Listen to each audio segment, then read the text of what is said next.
बोलो जयकारा बोल मेरे श्री गुरु महाराज की जय। सभी गुरुमुख प्रेमियों से सप्रेम जय सच्चिदानंद। लूट सके तो लूट ले, राम नाम नित लूट। लूट सके तो लूट ले, राम नाम नित लूट। अंत काल पछताएगा, जब तन जाएगा छूट। महापुरुष फरमाते हैं कि भाई, अगर इस शरीर में तू बैठा हुआ है, ये शरीर जो तुमने धारण किया है, इस शरीर में बैठ कर के अगर कोई लूटने योग्य वस्तु है, कोई इकट्ठी करने के लायक कोई चीज़ है, कोई फायदेमंद जो वस्तु है, कोई काम है, वो है शब्द की कमाई, नाम की कमाई, भजन सुमरन अभ्यास। अगर ये मालिक ने जो रचना रचाई है, राम नाम की जो लूट हो रही है, अगर हमने राम का नाम लूट लूट कर इकट्ठा नहीं किया, तो फिर अंत समय पछताने के सिवाय फिर कुछ हमारे हाथ पल्ले नहीं रहेगा। अंत समय पछताना भी पड़ेगा, और उस वक़्त अगर विचार आया तो यही आएगा कि फिजूल में ही हमने अपने अनमोल समय को फिजूल की बातों में ही नष्ट कर दिया। परम संत कबीर साहब ने तो इस नाम की, शब्द की महिमा को इस कदर वर्णन किया है। नाम जपत कोड़ी भला, चुई चुई पड़े जिस चाम। कंचन देह किस काम की, जा मुख नाही नाम कबीरा। जा मुख नाही नाम। फरमाते हैं कि अगर एक कोढ़ी, जिसके शरीर में कोढ़ हुआ है, जिसके शरीर से खून टपक रहा है, उसकी चमड़ी से दुर्गंध आ रही है, गंदगी टपक रही है, जिसके पास जाना, जिसके पास बैठना कोई पसंद नहीं करता हो, अगर वो मालिक के नाम में, भजन सुमरन में, भजन सुमरन की कमाई में लगा हुआ है, शब्द की कमाई कर रहा है, तो वो कोढ़ी व्यक्ति बहुत अच्छा है उस सुंदर शरीर वाले से, जो दुनिया भर के हार श्रृंगार, सोने चांदी से लदा हुआ है, जिसके पास प्रतिष्ठा है, ऐश्वर्य है, परंतु परमात्मा के नाम से, शब्द की कमाई से खाली है, बेखबर है। यानी बेसुध होकर के वो संसार में चाहे कितनी प्रतिष्ठा ऐश्वर्य में जीता हो, और भगवान के नाम से बेखबर, बेसुध होकर जी रहा हो, उससे कहीं वो कोढ़ी व्यक्ति, जिसके पूरे शरीर में कोढ़ हो और चमड़ी से खून टपकता हो, भजन सुमरन करने के कारण ऐसे शरीर वाले की भी परम संत कबीर साहब जी ने महिमा का वर्णन किया है, गायन किया है। ये महिमा नाम की है, ये महिमा शब्द की कमाई की है। इसलिए संत महापुरुष हमारे मन में उस शब्द की, नाम की कमाई का शौक़ पैदा करते हैं, हमें उस नाम की ओर बार बार हमारा रुख कराते हैं, बार बार हमें याद दिलाते हैं कि कहीं किसी भी प्रकार से हमें नाम की कमाई का शौक़ लग जाए, लगन लग जाए, नाम के अभ्यास का चाव पैदा हो जाए हमारे भीतर। महापुरुष फरमाते हैं, सच हूँ और सबको ऊपर सच अचार, सच हूँ और सबको ऊपर सच अचार। यानी शब्द की कमाई के सिवाय जो भी साधन और तरीके हम अपनाते हैं, अपना रहे हैं, उनका फल हमें शब्द और नाम की कमाई, जो सबसे ऊंचा फल है वो तो शब्द की कमाई का है, नाम की कमाई का है। वही चीज़ हमें मन और माया के दायरे से ऊपर ले जा सकती है, मन और माया की गुलामी से आज़ाद करा सकती है, माया की दलदल से बाहर निकाल सकती है। जो मन और माया के दायरे से बाहर आती हो, वो शब्द मालिक के धाम से उठता है, सचखंड से उठता है। हम भी उस शब्द से ख्याल जोड़कर मंजिल दर मंजिल वापस अपने घर में जाने के लिए कदम आगे बढ़ा देते हैं, चलते जाते हैं। इसलिए महापुरुष हमारे मन को फिजूल के वहमों, फिजूल के संकल्पों, विकल्पों, भ्रमों से बाहर निकालते हैं कि अगर हम शरीर के बंधनों से छुटकारा प्राप्त करना चाहते हैं तो एक ही साधन, एक ही तरीका है कि हम शब्द की कमाई करें, नाम की कमाई करें, सुमरन करें। घर में घर गुरु दिखलावें, धुन शब्द 5 बतलावें। बिल्कुल एक कदम दर कदम कितना प्यार से तरीके से महापुरुष हमें समझा रहे हैं कि घर में घर, ये जो समझना है कि घर में फिर कौन सा घर है, ये कौन सा घर है जिसकी ओर महापुरुष इशारा कर रहे हैं कि घर में ही एक घर है। ये हमारा जो शरीर है, ये वो घर है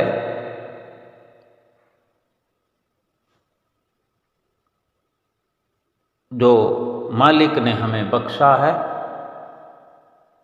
ये शरीर रूपी घर।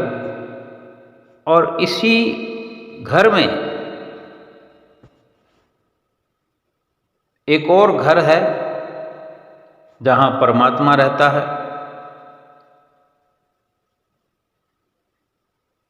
अपने प्यार के लिए बख्शा है, भक्ति के लिए बख्शा है।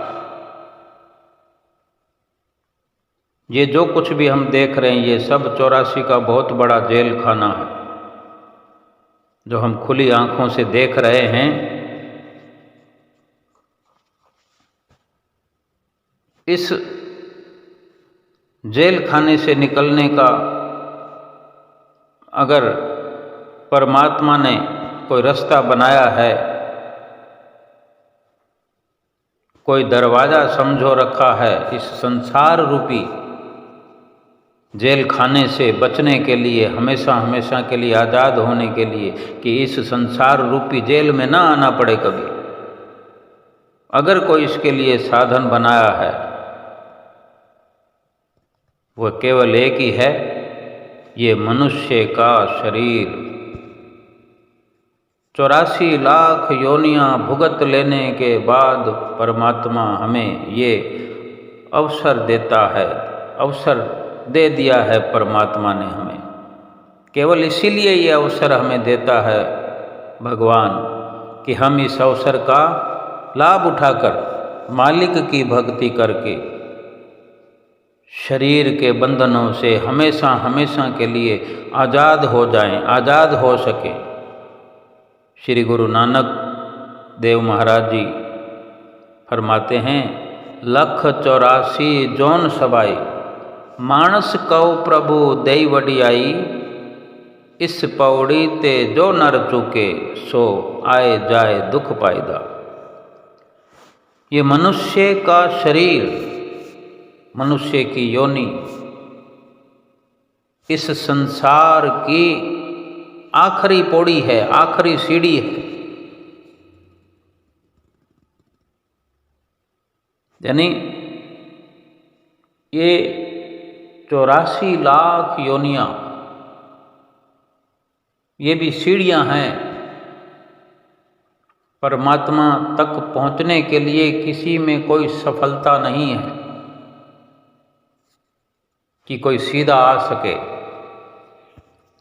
भटक भटक कर थक जाने पर परमात्मा को दया आती है, जो ये मनुष्य जन्म बख्शिश करता है।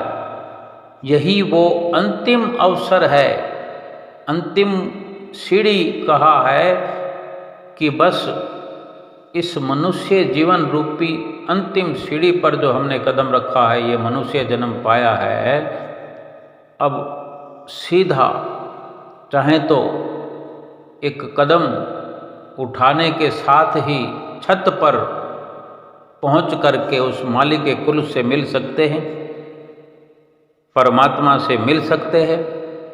अगर इसी अंतिम सीढ़ी पर, अंतिम पौड़ी पर, अंतिम स्टेप पर खड़े हुए सोचते रहने के कारण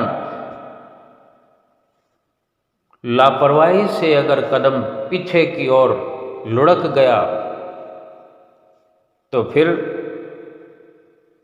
84 लाख योनियों में पहुंच जाएंगे।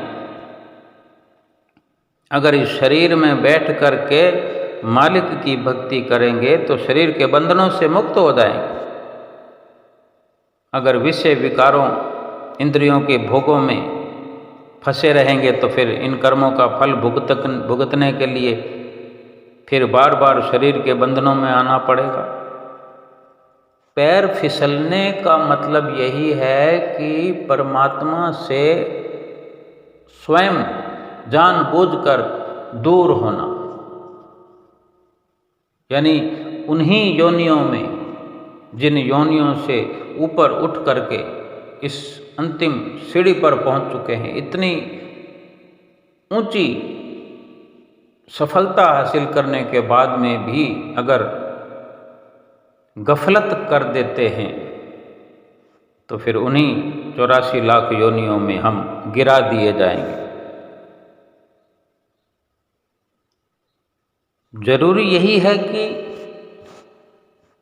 जब अंतिम सीढ़ी पर हैं तो छत पर चढ़ने से जहाँ प्रभु से मिलन हो सकता है, हमें वंचित नहीं होना चाहिए, पीछे मुड़कर भी नहीं देखना चाहिए। फिर महापुरुष फरमाते हैं, कबीर मानुष जन्म दुर्लभ है, होए न बारंबार, ज्यो बन फल पाके भुई गिरे, बहुर न लागे डार। फरमाते हैं कि जिस प्रकार पेड़ से पके हुए फल जमीन पर गिर जाते हैं, फिर चाहे कितना भी जतन किया जाए, कोई भी अगर कोशिश करे, गिरे हुए फल को वापस पेड़ से नहीं जोड़ सकता। इसी प्रकार अगर हम इस मनुष्य के शरीर से एक बार हाथ धो बैठे, यानी शरीर को एक बार हाथ से निकल जाने दिया, फिर ये अव्वल तो ये मनुष्य जन्म मिलने का नहीं है, और मिल भी जाए, प्रभु की कृपा हो जाए तो इतना मुश्किल है जिसकी कोई सीमा नहीं, कोई वर्णन नहीं। ये बहुत दुर्लभ है।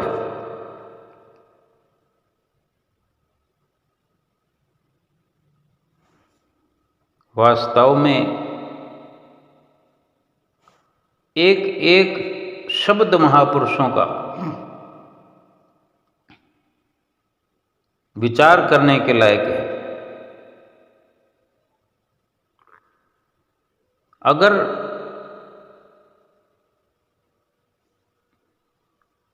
मनुष्य जन्म मिल भी जाए, बड़ी मुश्किल से मिल भी जाए, और फिर कहीं ऐसी जगह जन्म हो जाए, किसी ऐसे घर में जन्म हो जाए जहाँ पर भजन भक्ति दूर दूर तक ना होती हो, भगवान के नाम से वहाँ चिढ़ होती हो, फिर कितनी मुश्किल हो जाएगी फिर भक्ति करना और फिर इस जन्म मरण से छूटना, आज़ाद होना।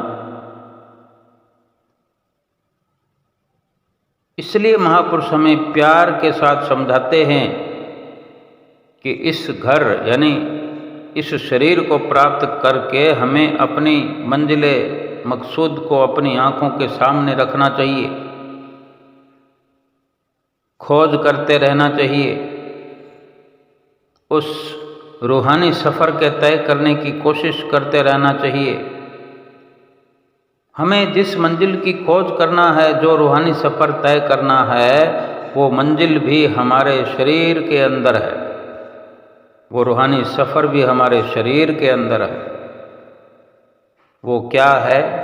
महापुरुष समझाते हैं, घर में घर, यानी इस शरीर रूपी घर में परमात्मा ने एक और भी घर रखा हुआ है, जहाँ वो परमात्मा खुद इस शरीर में बैठा हुआ हमसे मिलने की उम्मीद करता है। महापुरुष फरमाते हैं, काया अंदर जग जीवन दाता, बसे सबना करे प्रतिपाला। वो परमात्मा जिसने सारे संसार को जीवन दिया है, जो सबका दाता और सबका बादशाह है, जो सबकी संभाल और परवरिश करता है, वो हमारे शरीर में बैठा हुआ मौजूद है, हमारी देह में, हमारे वजूद में बैठा हुआ है। ज्यों तिल माई तेल है, ज्यों चकमक में आग, तेरा प्रीतम तुझ में जाग सके तो जाग। जिस प्रकार तिल में तेल और पत्थर में आग होती है, उसी प्रकार वो परमात्मा भी, जिसकी हम दिन रात हम खोज कर रहे हैं, हमारे शरीर में बैठा हुआ है, हमारी देह और वजूद में बैठा हुआ है। परम संत तुलसीदास जी फरमाते हैं, क्यों भटकता फिर रहा तू ऐ तलाश यार में, रास्ता शाहरग में है दिल बर पे जाने के लिए। कि क्यों परमात्मा की खोज में जंगलों और पहाड़ों में भटक रहा है। वो परमात्मा तो हमारे अपने शरीर के अंदर है, और उस तक पहुंचने का जो रास्ता है वो भी हमारे शरीर के अंदर है। हजरत ईसा ने बाइबल में कहा है कि स्वर्ग का राज्य तुम्हारे अंदर है, यानी मालिक के रहने की जो जगह है, जो ठिकाना है, वो तुम्हारे ही शरीर के अंदर है। गुरु नानक देव महाराज जी भी समझाते हैं कि सदा हुजूरी दूर न जाणऊ, गुरु शब्दी हर अंतर पछाणऊ। कि मालिक की तलाश में जंगलों में पहाड़ों में जाने की जरूरत नहीं, उससे मंदिरों गुरुद्वारों में ढूंढने की जरूरत नहीं, ग्रंथों पोथियों से आज तक किसी को कुछ नहीं मिला। वो परमात्मा 24 घंटे हमारे साथ में है, अंग संग है, वो हमारे शरीर में है, हमारे अस्तित्व में है। हमें महापुरुषों की शरण में जाकर शब्द की कमाई करने का तरीका सीखना है। क्योंकि महापुरुष ही हमें हमारे ही इस शरीर रूपी घर में एक और घर जो है उसका ठिकाना बताते हैं, उस घर तक पहुंचने का तरीका और रास्ता बताते हैं। उस परमात्मा को जानने की कोशिश करना चाहिए हमें, महापुरुषों के सतगुरु की चरण शरण लेकर उनसे शिक्षा प्राप्त करके।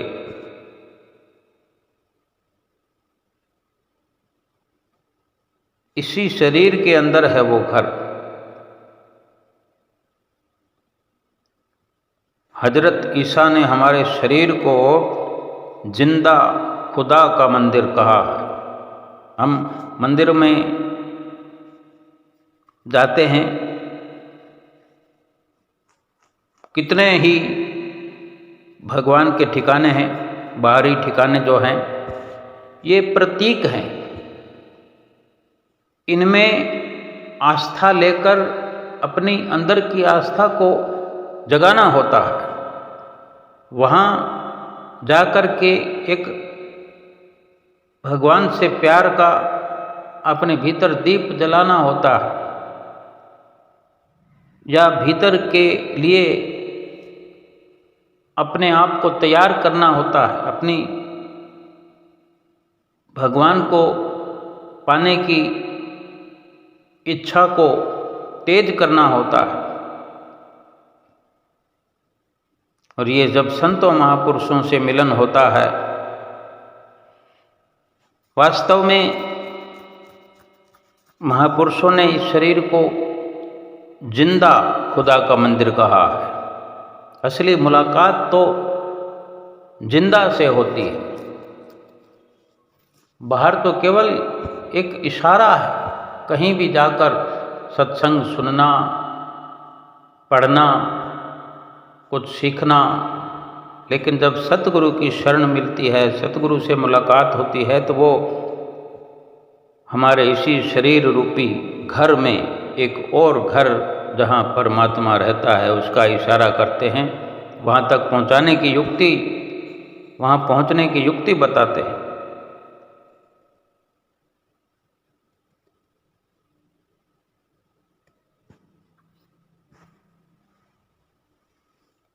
महापुरुषों ने जितना भी हमें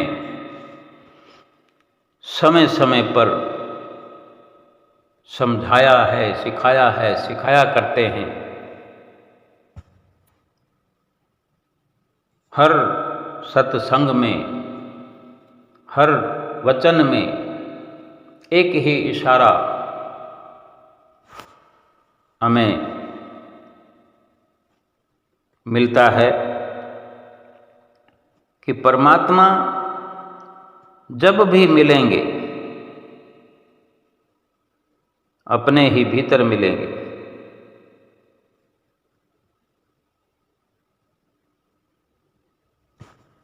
और हम ये विचार करें कि हम मालिक के रहने के लिए मिलजुल कर इस दुनिया के अंदर जगहें ढूंढते हैं, मालिक के रहने का ठिकाना बनाते हैं, मंदिर द्वार, लेकिन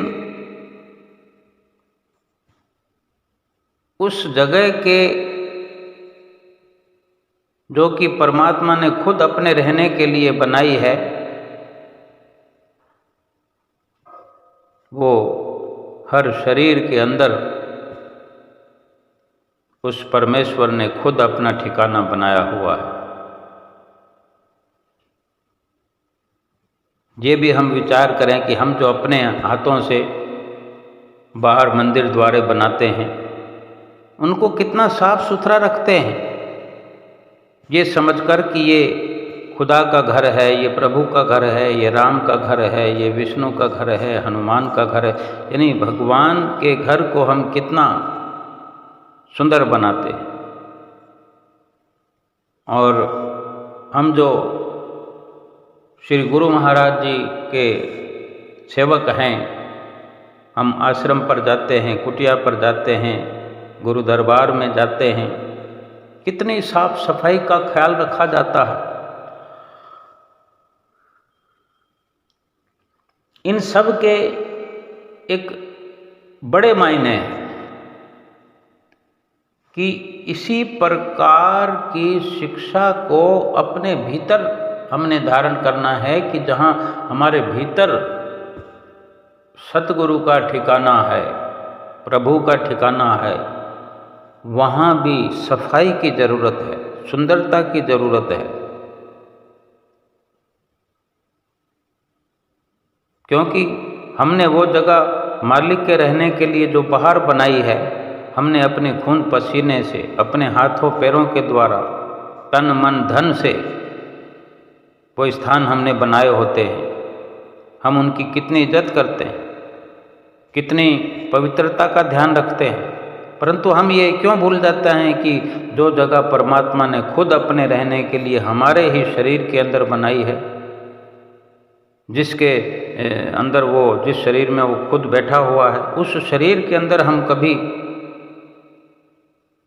साफ सफाई का ख्याल करते हैं? वहाँ पर कोई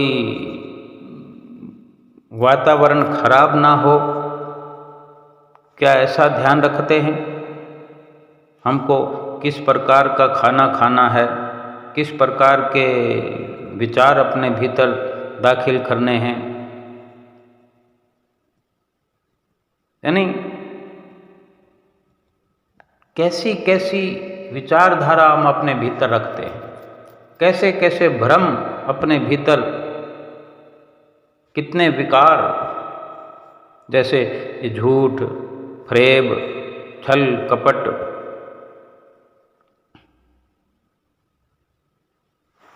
यानी बाहर की जो ईंटों और पत्थरों की इमारत है भगवान के रहने के लिए, उनकी कदर कीमत इतनी समझते हैं कि दंगे फसाद हो जाते हैं। कितनी कुर्बानियां हो जाती है, लेकिन अपने भीतर जो परमात्मा रहता है, जो परमात्मा ने खुद अपना रहने का ठिकाना बनाया है, अपने लिए व्यवस्था करी है, उसके लिए हमारा कोई दायित्व नहीं, कोई जिम्मेदारी नहीं कि हम वहाँ का वातावरण साफ सुथरा रखें, वहाँ पर पहुँचने की कोशिश करें, वहाँ पर पहुँचकर उस स्थान पर अपनी सूरत की बैठक बनाएं, अपने मन को वहाँ पर टिकाएं, भजन अभ्यास करें, प्रभु का चिंतन करें।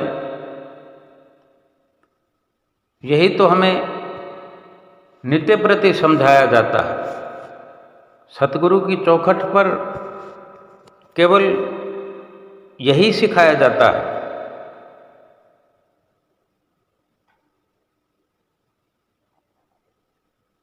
अब हमारे ही घर में कोई वस्तु हो, रखी हो, और हम बाहर कहीं ढूंढ रहे हों, कभी मिल नहीं सकती बाहर, चाहे कितना समय ढूंढते रहे, जीवन व्यतीत कर दे। लेकिन जब कोई जानकार हमें बता दे कि तुम्हारे घर में ही ये वस्तु है, क्या फिर भी हम खोजते रहेंगे बाहर? जबकि हम जानते हैं कि हमें इतना अरसा हो गया बाहर से वो वस्तु नहीं मिली, तो क्या एक बार अपने ही घर में ढूंढने की कोशिश नहीं करेंगे? इसलिए महापुरुषों के इशारों को हम समझें, उनके एक एक शब्द पर विचार करें, गहराई से विचार करें कि बार बार अगर महापुरुष और ग्रंथों में, शास्त्रों में जो महापुरुषों की वाणियाँ लिखी गई हैं, यानी जितने भी इस दुनिया में समय समय पर महापुरुष अवतरित हुए, अवतार लेकर आए, एक ही इशारा उनकी ओर से हमें मिलता रहा है कि अगर प्रभु को प्राप्त करना है, प्रभु को पाने की इच्छा है, तो इसी शरीर के भीतर हमें मिल सकते हैं और मिलेंगे केवल समय के संत सतगुरु की चरण शरण प्राप्त करके। आज के वक़्त के परिपूर्ण संत सतगुरु की शरण हासिल करने की ज़रूरत है और हमें ये अवसर मिल गया है, ये हमें अवसर मिला हुआ है। और शिक्षा भी रोज के रोज मिलती है कि भजन सुमरन करो, अभ्यास करो, अपनी सुरति को भीतर की ओर ले जाओ, अपने ध्यान को भीतर ले जाओ, भीतर उस मालिक की, उस प्यारे की खोज करो, अपने आप को पहचानो, अपने आप को जानने की कोशिश करो। हमारा पूरा ये दायित्व बनता है कि अगर इतनी कृपा प्रभु ने हम पर की है कि ऐसा स्वर्णिम अवसर दे दिया है, मनुष्य जीवन जो हमें बख्शा है, इस मनुष्य जीवन की सफलता यही है कि वक्त रहते मालिक से मिलने का कार्य हम पूरा करें। सतगुरु के आशीर्वाद से, उनकी रहमत से, उनकी दया से इस सफलता को प्राप्त करें, सतगुरु की प्रसन्नता को प्राप्त करें और अपनी आत्मा का कल्याण करें। बोलो जयकारा बोल मेरे श्री गुरु महाराज की जय।